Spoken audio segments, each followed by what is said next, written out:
TV4-ის ეთერშია კვირის შემაჯამებელი საინფორმაციო გამოშვება ქრონიკის დაიჯესტი.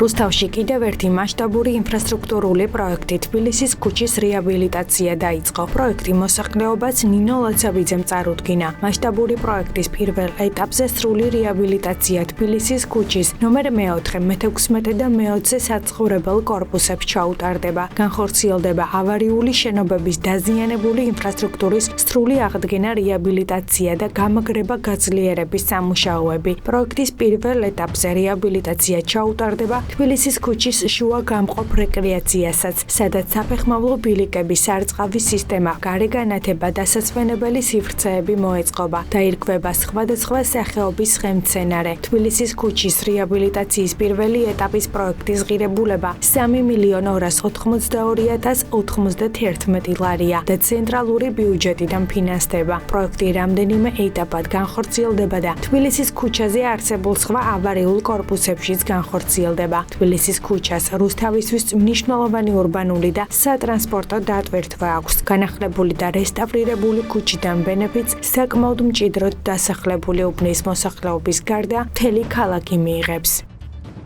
ვაგრძელებთ ჩვენი ქალაქის განვითარებას. დღეს კიდევ ერთი მნიშვნელოვანი პროექტი დავიწყეთ. თბილისის ქუჩა არის ქალაქის ერთ-ერთი კოლორიტული ძველი უბანი, რომლის სარეაბილიტაციო სამუშაოების პირველი ეტაპი უკვე აქტიურ ფაზაში გადავა და აქ როგორც მაცხოვრებლები, ასევე მთელი რუსთავი კიდევ უფრო გამწვანებული სივრცით, მოწესრიგებული საცხოვრებელი კორპუსებით ისარგებლებს და რაც ყველაზე მთავარია, ამ ქუჩას შეუნარჩუნდება ის ავთენტური სახე, რომლითაც 1954 წელს სწორედ ამ უბნის მშენებლობა დაიწყო. თბილისის ქუჩის რეაბილიტაციის პროცესში ხორციელდება აქ მიმდებარედ არსებული შენობა-ნაგებობების, განსაკუთრებით კი ავარიული შენობა-ნაგებობების სრული რეაბილიტაცია, რის საფუძველსაც წარმოადგენს ჩვენი თანამოქალაქეების და აქ შენობებში მაცხოვრებელი ადამიანებისათვის უსაფრთხო საცხოვრებელი პირობების შექმნა. პროექტი ხორციელდება ცენტრალური ხელისუფლების მხარდაჭერით. ჩვენი გუნდი აგრძელებს აქტიურ რეჟიმში ყველა ინფრასტრუქტურული პროექტის განხორციელებას და ასევე ცენტრალურ ხელისუფლებასთან მჭიდრო თანამშრომლობას იმისათვის, რომ მოძიებული იქნეს დამატებითი სახსრები, რაც ჩვენ მოგცემ შესაძლებლობას ქალაქში კიდევ უფრო მეტი სიკეთე შევმატოთ. თბილისის ქუჩა, როგორც მოგესწრება, ძველი შემოსასვლელი იყო ქალაქ რუსთავის, ძველი დასახლება, ამიტომ ესაჭიროებდა მთლიანად განახლებას. პირველ რიგში დავიწყეთ ამორტიზებული სახლების გამაგრება, რეაბილიტაცია, შუა ზოლის, გამწვანების ზოლის განახლება და ვცდილობთ, რომ მთლიანად თბილისის ქუჩა მოვიცვათ, იმიტომ რომ ერთ-ერთი ლამაზი და კარგი ქუჩაა ჩვენ ქალაქში.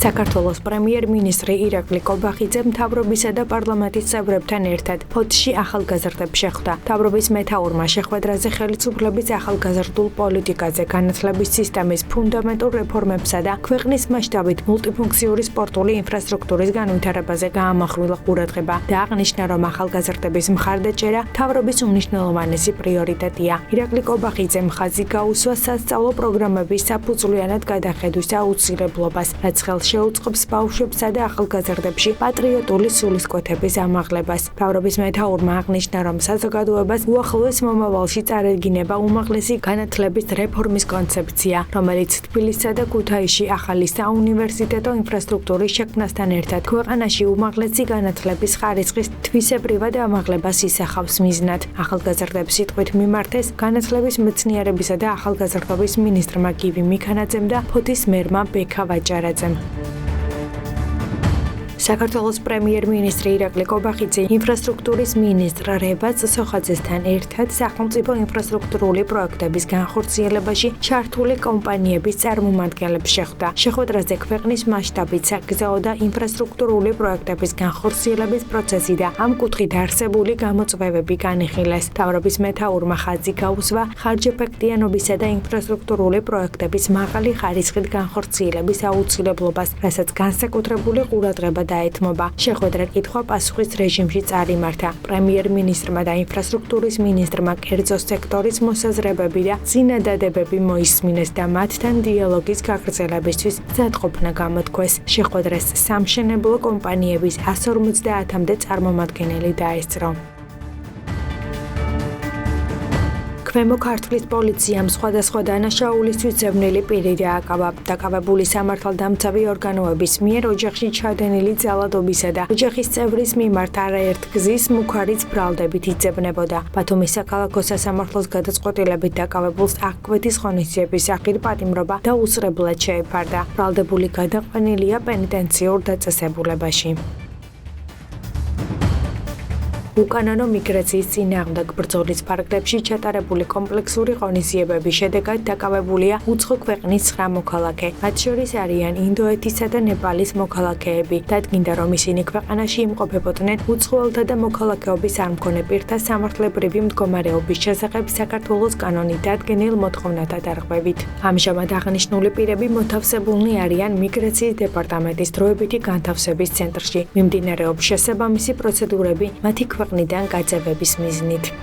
ამ და სხვა სიახლეებს ნახავთ TV4-ის ოფიციალურ ვებგვერდსა და Facebook გვერდზე, რომელიც მუდმივად განახლებად რეჟიმში მუშაობს.